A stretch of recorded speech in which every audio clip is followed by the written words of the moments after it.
Recently, a team of 59 personnel completed DPAA's second Laos mission of fiscal year 2017, covering the Central East region of Laos. From rice paddies to mountainsides, the teams excavated thousands of square meters of land, recovering important evidence relating to missing servicemen lost during the war. U.S. Navy Petty Officer First Class Chris Wallenbach, recovery non-commissioned officer, said, "I'm very honored to have been part of this initiative to bring our missing home. This mission has been the most unique part of my 13-year career in the military, and I know others feel the same way." Every team member plays an important role in mission success, whether that is the recovery of non-commissioned officers setting up the sites, or the recovery leader collecting scientific data. Working together ensures nothing is overlooked and safety of the team remains #1 priority. Due to the efforts of the team, Laos representatives handed over possible remains to the U.S. to be repatriated and welcomed back on American soil after 48 years. Upon arrival, the possible remains will be transported to DPAA's laboratory for examination and possible identification. The hard work and continued dedication of these teams makes it possible for DPAA to fulfill their nation's promise and provide the fullest possible accounting for their missing service members and to the families and their nation.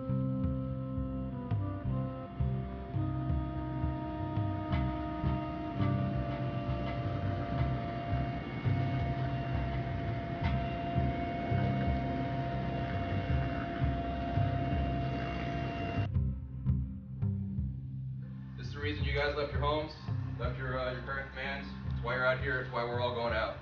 These 7 individuals.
You know, the first day that we get onto the site, you're on top of a mountain, and you get off of a helicopter, and then you have to pretty much climb down a mountain to get to your site.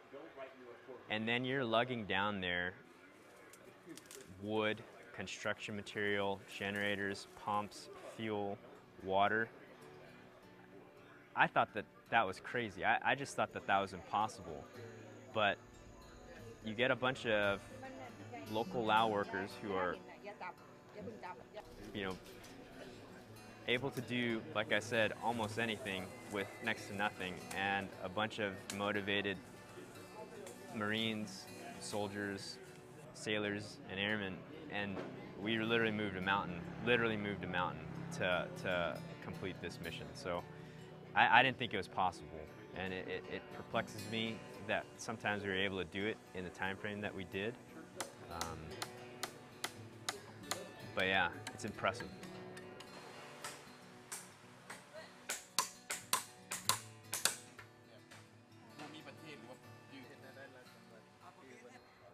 You listen to your body every day, right? So your back's sore from carrying a 30-pound medical ruck up and down a mountain every day.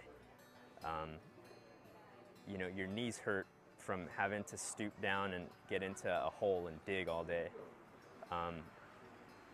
But inside of my heart, those are things that I know don't matter.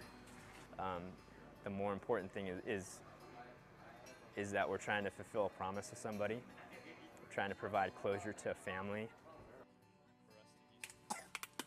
And then, good job, bub. Hey.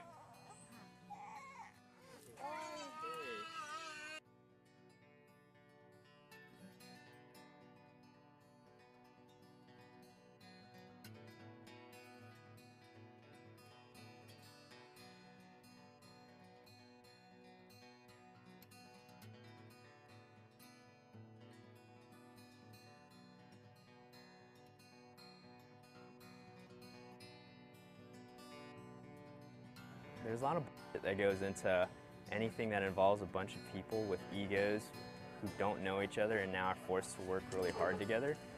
But I don't think any of the stacks up to me that affects me when you think about what we're doing every day.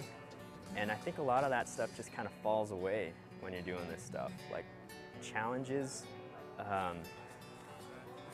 we had a huge UXO challenge at our first site. You know, we had to pull out of one mission because of unnecessary risk. But everyone just rolled with that. From the det commander on down to the lowest ranking corporal, we all just did it, you know? And so I didn't even see that as a challenge just because it was, like I said, all the just melts away doing this type of mission.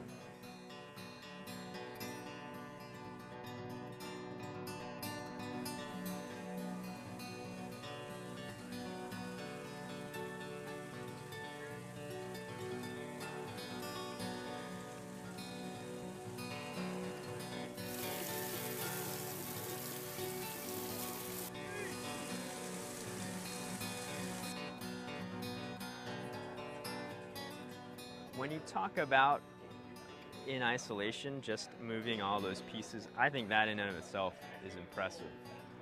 I kind of tend to separate just the day-to-day sometimes and the logistics aspect of what we do, which is huge, with sort of the overarching theme is that we're trying to recover someone who didn't make it home.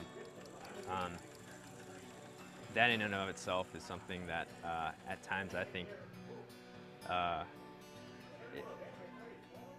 it makes my heart hurt sometimes to think about that, you know, because it's so important to me.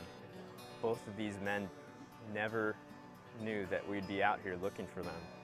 But I think now, putting myself in that same situation, if I was in that jet, knowing that there was nothing I could do, seeing my life spilling out of my body, but knowing that 20 years, 30 years, 40 years, now 50 years later, I'd have my brothers come and literally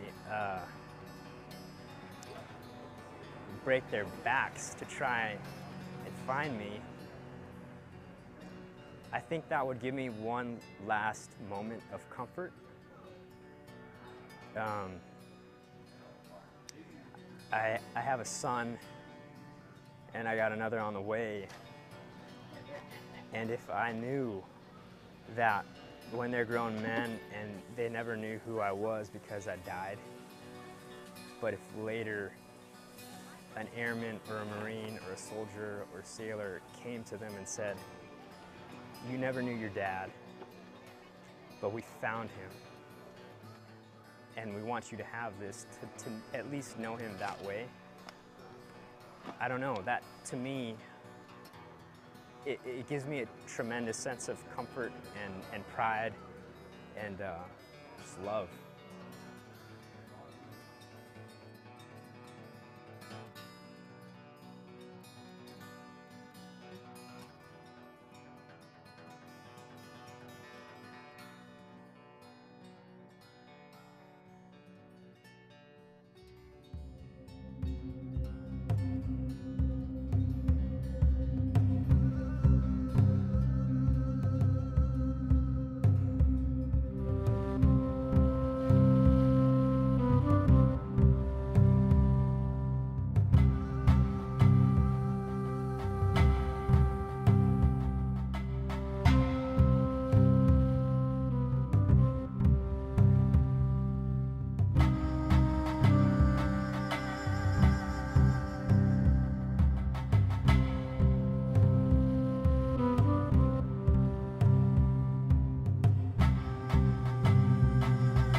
Force airmen killed in a 1965 plane crash in Laos during the Vietnam War were laid to rest Monday in Arlington National Cemetery.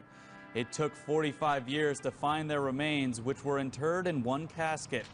The airmen were killed when their AC-47D gunship crashed on Christmas Eve during a combat mission over southern Laos. In 1995, a joint U.S.-Laotian search team was led to the crash site by a farmer who found the wreckage in a field. Additional searches in 2010 and 11 led to the recovery of human remains, personal items, and military equipment. Scientists from the joint POW MIA Accounting Command used dental records and circumstantial evidence to identify the remains of the 6 airmen. More than 83,000 American service members have been classified as missing since World War II. Hundreds of Defense Department men and women work to locate and recover the remains of those lost patriots. First Lieutenant Richard Dyer, Sergeant First Class Juan Colin Diaz, and Specialist John Burgess were killed June 30th, 1970 when their helicopter was struck by enemy fire over South Vietnam. The last of the 3 soldiers' remains has been found, and they were buried together with full military honors yesterday at Arlington National Cemetery. Lieutenant Dyer and Sergeant Colin Diaz's remains were recovered shortly after the crash. The crew chief, Specialist Burgess, was MIA until his remains were found in recent years. His remains were accounted for using forensic and circumstantial evidence.